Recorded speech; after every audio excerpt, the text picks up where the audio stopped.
ഉള്ളിലാന്ന് ആരെങ്കിലും പറഞ്ഞിട്ടുണ്ടോ? എന്നോട് ഞാനൊരു LP ക്ലാസ്സിലൊക്കെ ആയിരുന്ന സമയത്ത് എന്നോടൊരാൾ പറഞ്ഞിട്ടുണ്ട് കേട്ടോ. എൻ്റെ ഒരു ക്ലോസ് സർക്കിളിലുള്ള ഒരാൾ തന്നെയാണ്. പുള്ളിക്കാരി അത് പറഞ്ഞ സമയത്ത് എനിക്കങ്ങോട്ട് ഡൈജസ്റ്റ് ആയില്ല. അപ്പം എനിക്ക് എന്താ ചെയ്യേണ്ടതെന്നൊരു ഐഡിയ ഉണ്ടായില്ല. പക്ഷെ ഞാൻ കുറച്ച് നാളതിങ്ങനെ ഹരിച്ചും ഗുണിച്ചുമൊക്കെ നോക്കിയ ശേഷം ഒരു 6ാം ക്ലാസ് ആയപ്പോൾ ഞാനൊരു തീരുമാനം എടുത്തു. എങ്കിൽ പിന്നെ ഒന്ന് ട്രൈ ചെയ്ത് നോക്കണം. ഈ ഒരു ഇമേജ് മാറ്റിപ്പിടിക്കണം എന്ന് വിചാരിച്ച് ഞാൻ 7ാം ക്ലാസ്സിലേക്ക് പുതിയ സ്കൂളിലേക്ക് അങ്ങ് പോയി.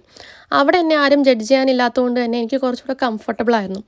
അവിടെ വന്ന എല്ലാ പ്രോഗ്രാമിനും ആർട്സിനും സ്പോർട്സിനും എല്ലാം ഞാൻ ഒന്നും വിടാതെ എല്ലാ കോമ്പറ്റീഷനും ഞാൻ പാർട്ടിസിപ്പേറ്റ് ചെയ്തു. ഞാൻ കുറച്ച് പഠിക്കാനൊക്കെ തുടങ്ങി. കാരണം മടിയുടെ ഉസ്താദായിരുന്നു അതിന് മുന്നേയൊക്കെ.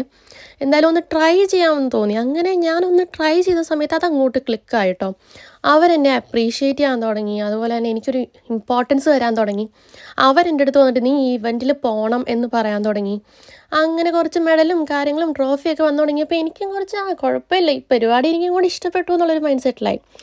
അങ്ങനെ വന്ന സമയത്ത് ഈ പറഞ്ഞ ആൾക്കാർ തന്നെ നിങ്ങളൊക്കെ ഇങ്ങനെ വലിയ ആർട്സും സ്പോർട്സൊക്കെ ആയിട്ട് നടക്കുന്ന ആൾക്കാരാണല്ലോ എന്ന് എന്നോട് പറഞ്ഞപ്പം അതെനിക്ക് അങ്ങോട്ടൊരു നല്ല കിക്കായിരുന്നു കേട്ടോ. പിന്നെ ഞാൻ ഒരു പരിപാടിക്കും ചേരാതിരുന്നിട്ടില്ല. എന്നെക്കൊണ്ട് പറ്റുന്ന പോലെ എല്ലാ ഇവൻറ്റ്സിലും ഞാൻ ഓടിച്ചാടി പങ്കെടുക്കുമായിരുന്നു. അതുപോലെ തന്നെ ഞാൻ ടീച്ചിങ് സ്റ്റാർട്ട് ചെയ്ത സമയത്ത് എൻ്റെ പിള്ളേരെ ഞാൻ മാക്സിമം സപ്പോർട്ട് ചെയ്തിട്ടുണ്ട്. ഒരുപാട് പേര് എൻ്റെ ഇൻസ്റ്റഗ്രാമിൽ ഫോളോവേഴ്സൊക്കെ ആയിട്ടുണ്ട്. വേണമെങ്കിൽ വന്ന് കമൻറ്റ് ചെയ്തോ ചേച്ചി അടിപൊളിയാണെന്ന്. അപ്പോൾ ഞാൻ എല്ലാ ഇവൻറ്റ്സിലും കൊണ്ടുപോകും. ഒരു കുഞ്ഞ് ഇവൻ്റ് ആണെങ്കിൽ പോലും ഞാൻ അവരുടെ കൂടെ പോകാറുണ്ട്.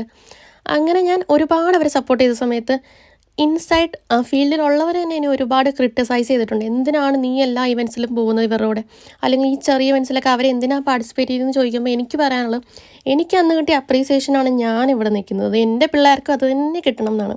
അപ്പം നിങ്ങളുടെ ലൈഫിൽ കിട്ടിയ അപ്രീസിയേഷൻ നിങ്ങൾ ഏതെങ്കിലും ഓർക്കുന്നുണ്ടെങ്കിൽ ഒന്ന് മെൻഷൻ ചെയ്യുമോ?